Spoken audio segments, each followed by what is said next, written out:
Bismillahirrahmanirrahim. Assalamualaikum warahmatullahi wabarakatuh. Murid-murid Ustazah, Alhamdulillah hari ini bersama lagi dengan Ustazah Zul. Kita akan menyambung belajar bagi mata pelajaran Munakahat darjah 6, dan untuk hari ini kita akan sampai kepada subtopik yang terakhir bagi tajuk iddah, iaitu kita akan bincangkan berkaitan subtopik 5.7 iaitu pertukaran iddah, dan juga subtopik 5.8 tempat tinggal dan nafkah selepas iddah.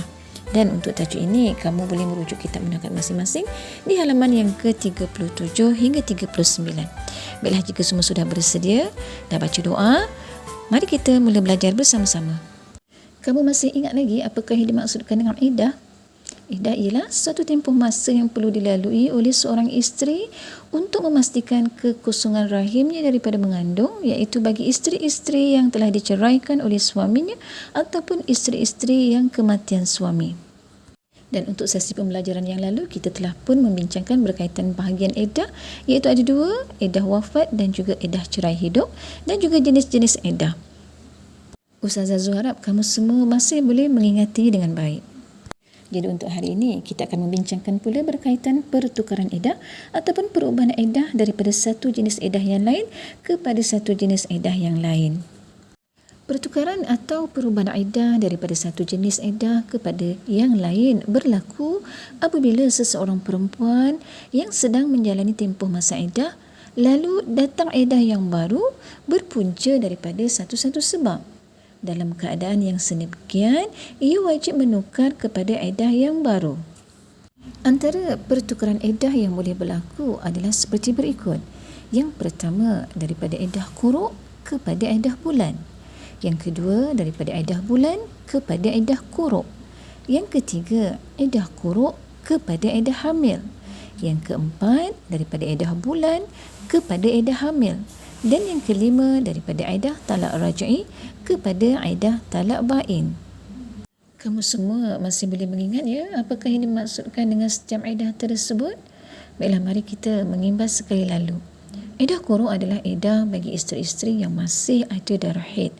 Manakala iddah bulan adalah iddah bagi isteri-isteri yang telah putus darah haidnya ataupun isteri yang belum keluar darah haidnya kerana ia belum baligh. Manakala iddah hamil adalah iddah bagi isteri-isteri yang diceraikan ataupun isteri yang kematian suami dalam keadaan dia sedang hamil. Manakala iddah talak raj'i ialah iddah yang mana membolehkan suaminya merujuk semula isterinya. Ini bagi isteri yang diceraikan dengan talak 1 ataupun talak 2. Manakala iddah talak bain ialah keadaan di mana si suami tadi tidak boleh merujuk kepada isterinya yang telah diceraikan kecuali mereka membuat akad nikah yang baru. Perempuan yang sedang menjalani iddah talak raj'i iaitu iddah di mana si suami tadi boleh kembali rujuk kepadanya sama ada iddah quru' ataupun iddah bulan ataupun iddah hamil, lalu berlaku kematian suaminya ketika dalam tempoh masa iddah tersebut, maka perempuan tadi wajib melakukan iddah kematian. Maka bertukar daripada iddah yang quru', bulan ataupun iddah hamil tadi berubah kepada iddah kematian kerana dalam keadaan talak raj'i ini hukum isteri itu masih berjalan. Maksudnya isteri tadi masih lagi di dalam wilayah suaminya walaupun mereka sudah bercerai, tetapi masih lagi dalam tempoh iddah talak raj'i.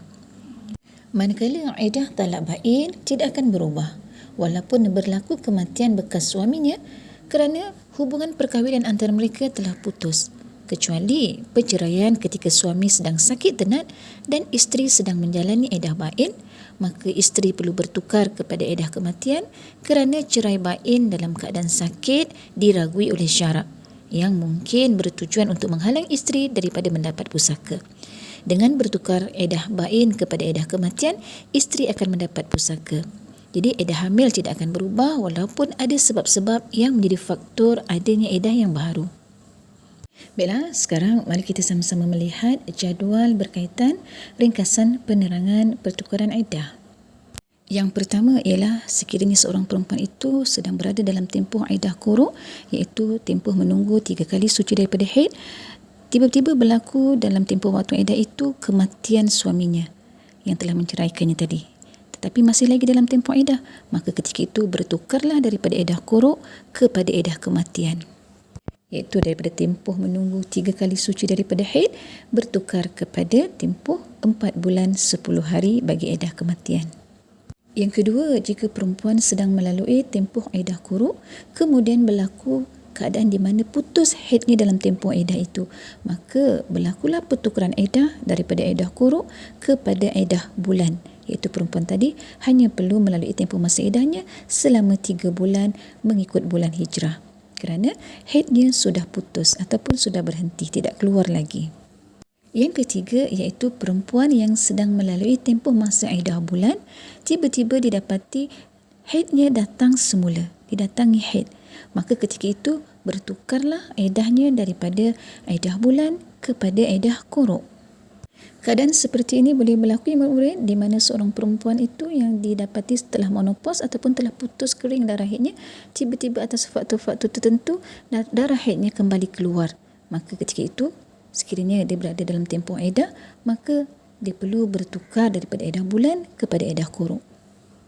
Yang keempat, iaitu bagi perempuan yang sedang melalui tempoh masa edah kuruk, kemudian didapati ia hamil, maka ketika itu dia perlu bertukar daripada edah kuruk bertukar kepada edah hamil.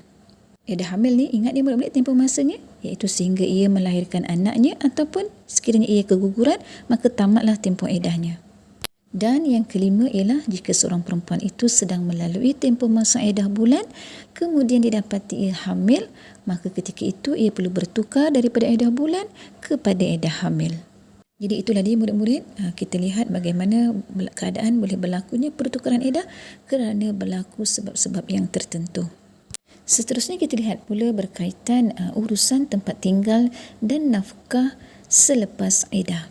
Bagi perempuan yang melalui tempoh masa talak rajai, iaitu talak yang membolehkan bekas suaminya merujuknya semula, iaitu bagi perceraian talak 1 dan talak 2, maka suami wajib menyediakan tempat tinggal bagi bekas isterinya yang melalui tempoh masa edah tadi. Yang kedua, suami wajib memberi nafkah sama seperti sebelum mereka bercerai. Yang ketiga, ketika itu isteri tidak boleh keluar rumah kecuali keadaan perlu.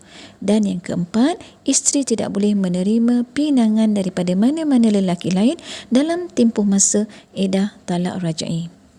Bagi perempuan-perempuan yang melalui tempoh masa edah bagi perceraian talak bain, iaitu talak di mana suami tidak boleh merujuk kembali isterinya dalam tempoh masa edah kecuali mereka melakukan pernikahan yang baru. Dan dalam keadaan talak bain, kemudian isteri itu hamil pula. Di dalam situasi begini, suami wajib juga menyediakan tempat tinggal bagi bekas isteri itu tadi dalam tempoh masa edah.